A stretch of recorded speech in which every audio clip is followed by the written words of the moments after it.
اب انہوں نے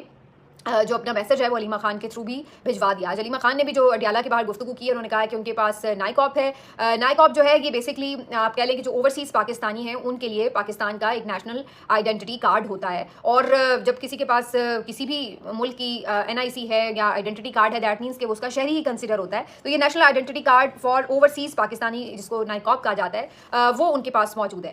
کیونکہ آپ کو معلوم ہے کہ وہ یہاں پر رہے بھی ہیں بچپن میں، تو بالکل ممکن ہے کہ ان کا یہ بنوا لیا گیا ہو. تو جناب اس بات کی تصدیق کی ہے علیمہ خان صاحبہ نے کہ ان کو ویزے کی بھی ضرورت نہیں ہے، کیونکہ ظاہر ہے جب آپ کسی ملک کے اگر سٹیزن شپ رکھتے ہیں تو پھر آپ کو ویزے کی ضرورت نہیں ہوتی. تو وہ پھر اب بغیر ویزا اپلائی کیے بھی پاکستان کسی بھی وقت آ سکتے ہیں اور جتنی دیر چاہے وہ یہاں پہ رہ بھی سکتے ہیں. تو اس طرح کی کوئی قانونی رکاوٹ نہیں ہے، یہ علیمہ خان صاحبہ کا کہنا ہے. اس کے بعد مزید کوئی قانونی رکاوٹ نہ ڈالی جائے ان کی ملاقات عمران خان صاحب سے ہونے میں، تو اس لیے وکلاء کی ٹیم جو ہے وہ اب عدالت کی طرف رجوع کر رہی ہے تاکہ ان کی ملاقات کا باقاعدہ ایک آرڈر بھی حاصل کیا جا سکے، جس میں بظاہر تو کوئی رکاوٹ نہیں ہے، کیونکہ فیملی سے کسی بھی قیدی کی ملاقات جو ہے وہ الاؤڈ ہوتی ہے. اس میں کوئی ایسی راکٹ سائنس نہیں ہے، کوئی مشکل بات نہیں ہے. کروائی نہیں جاتی وہ ایک الگ بات ہے، لیکن ان کے بیٹوں کی ملاقات روکنا اتنا آسان نہیں ہوگا. اب تو خود حکومت کی اسٹیٹمنٹ بھی آ چکی ہے کہ جی وہ اگر ملاقات کے لیے آتے ہیں تو ان کی ملاقات بالکل کروائی جائے گی. تو بظاہر یہ لگتا ہے کہ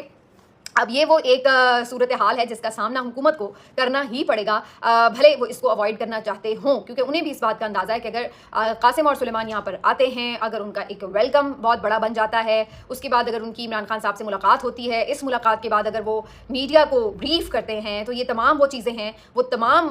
سرکمسٹانسز ہیں جن کو شاید حکومت کسی طرح بھی فیس نہیں کرنا چاہتی تھی، لیکن اب لگتا ہے کہ یہ وقت آ گیا کہ انہیں یہ شاید سب کچھ فیس کرنا پڑے گا. تو اب صورتحال جو ہے وہ بڑی دلچسپ ہوتی جا رہی ہے. دیکھنا یہ ہے کہ قاسم اور سلیمان کتنے دنوں تک پاکستان پہنچتے ہیں، کیونکہ فی الحال اب کافی حد تک انہوں نے بتا دیا علیمہ خان صاحبہ نے کہ وہ تو بےتاب ہے اپنے والد سے ملنے کے لیے. اور عمران خان صاحب کا بھی انہوں نے حوالہ دیا تھا پچھلے چند دن پہلے کہ عمران خان بھی ان کے منتظر ہیں. دوسرا انہوں نے کہا کہ جب یہاں سے خبریں جاری تھی کہ گرفتار کر لیا جائے گا وغیرہ وغیرہ اس طرح کی باتیں، تو اس کے اوپر بھی انہوں نے کہا کہ ہمیں کوئی فکر نہیں ہے اگر یہ گرفتار بھی کرتے ہیں. تو انہوں نے ان دھمکیوں کو بھی خاطر میں نہیں لایا ہے. گرفتاری سے متعلق رانا ثناء اللہ کا بھی پھر ایک بڑا عجیب سا اسٹیٹمنٹ تھا، جس میں وہ کسی ٹاک شو میں بات کر رہے تھے کہ جی اگر گرفتار ہوتے تو یہ تو ان کی سیاسی انٹری کے لیے بڑا اچھا ہو جائے گا، کیونکہ پاکستان میں تو اگر کوئی گرفتار ہو جائے تو پھر جیل جائے تو وہ تو سیاست کے لیے بالکل پھر تیار اسے سمجھا جاتا ہے.